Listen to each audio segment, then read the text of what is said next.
سلام، محمد هستم. امروز میخوام بهتون خوابگاه ارشاد لاکچری‌ترین خوابگاه پسران ایران رو بهتون نشون بدم. این آپارتمان 6 تا طبقه داره، هر طبقهش 5 تا واحد. الان ما طبقه 4 هستیم، آسانسور هم داریم. با آسانسور میای بالا، بریم بهتون توی واحد نشون بدم. اینجا زنگ میزنیم، بچه‌ها میان در باز میکنن. اگر کسی نبود با کلید در باز میکنیم.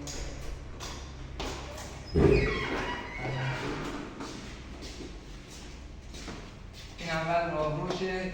اینجا بچه‌ها کفشاشون رو در میارن با دمپایی که فقط توی خوابگاه میپوشن، میان تو. کفشایی که بیرون میرن همینجا میذارن.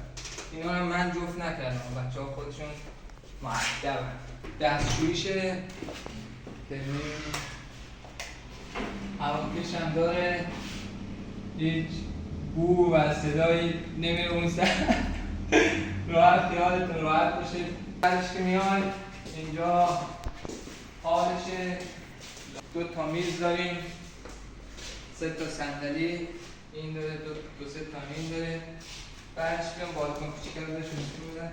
این هم بالکن کوچیک که بچه‌ها میان شبا میشینن، روزا میشینن. ویو به همین زیبایی کیف میکنیم واقعا.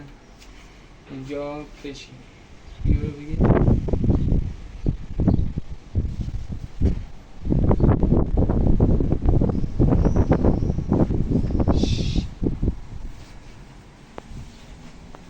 بیا بریم بقیه رو بهشون میکنیم.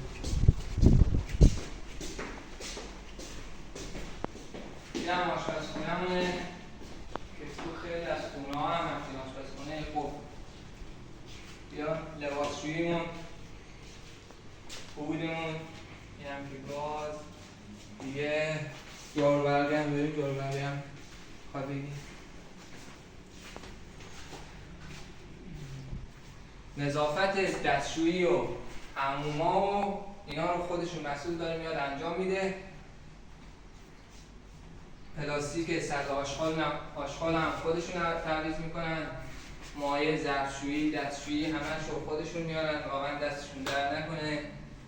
یا اتاق 2 تا یخچال داریم که 2 تا اتاق، کلا این باعث 3 تا اتاق داره. 2 تا اتاق 4 تایی اینجا، یه 6 تایی هم اونجا. این یخچال برای این 8 نفره، این یخچال هم برای اون 6 نفر.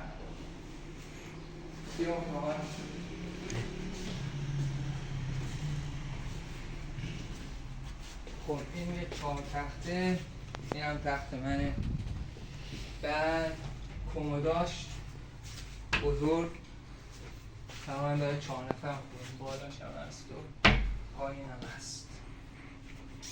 خب به اتاق بعدی، این هم که یه 4 تایی. این اتاق کمد نداره ولی خب معمولا این تخت خالیه، وسایلاشون میذارن روی این تخت.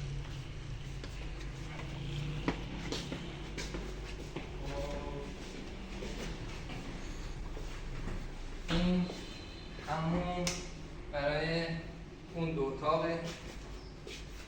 می‌بینید هواکش هم داره. این اتاق 6 نفره است. این حموم هم برای بچه‌های اینجا. و بیا تو، بیا این 6 تا تختش، کمدش هم میاد بگی 3 دره. اون اتاق 2 در بود، این 3 در. بعد بیا اینم بالکن بزرگه که برای مهمونی پارتی چیزی داشتیم. اینم که بندای لباس دیگه. شهرم که شهر رشته دیگه. این خوابگاه دولتیه، مربوط به علوم پزشکی هم هست. لایک کامنت فراموش نشه، سابسکرایب کنید. یا علی.